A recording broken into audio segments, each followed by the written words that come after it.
માતર વિધાનસભાના બધા જ ગામ પ્રભાવિત છે.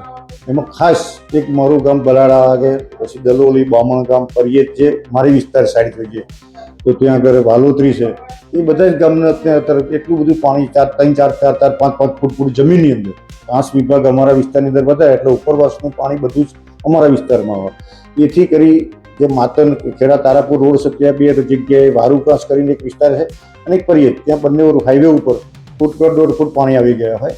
એ જ રીતે ઘણા બધા રસ્તા ઉપર પાણી આવી ગયું, પણ વાહન વ્યવહાર ચાલુ હોય, જરૂર પડે બંધ પણ કરવા પડે. એ જ રીતે ખેડા તાલુકાના હરિયારા છે, વાંટડી છે, વાવડી છે, રઢુ છે, બેરઈ, ડઠાલ, આ બધા જ ગામડાની અંદર મારો જે વિસ્તાર છે તે બાજુ મેમદાદ છે, મેમદાદમાં પણ અત્યારે અતિશય વરસાદ છે, એટલે બધું જ પાણી આવતું હોય નીચાણ વિસ્તાર. કે જ્યાં નદી હોય ત્યાં નદીને મળી જાય, પણ નદી અમારા માતરની અંદર નદીને પાણી, વરસાદી પાણી મળે નહીં. આગળ જતા નિકાસ થાય પછી સાબરમતી સીધું મળે. હવે એ નિકાસ ના થાય ત્યાં સુધી અમારા ગામડાની ઘણી મુશ્કેલી રહે. અને ખેડૂતને જે વરસાદ માગણી કરતા ખેડૂતો ખુશ હતા, પણ છતાં વધારે અતિશય થતા જે ડાંગરના દરવડિયા હતા એ પણ અંદર બોરણ થવાથી ખોવાઈ જશે, તો એ પણ મુશ્કેલી, ખેડૂતોને મુશ્કેલીનો અનુભવ કરવો પડશે.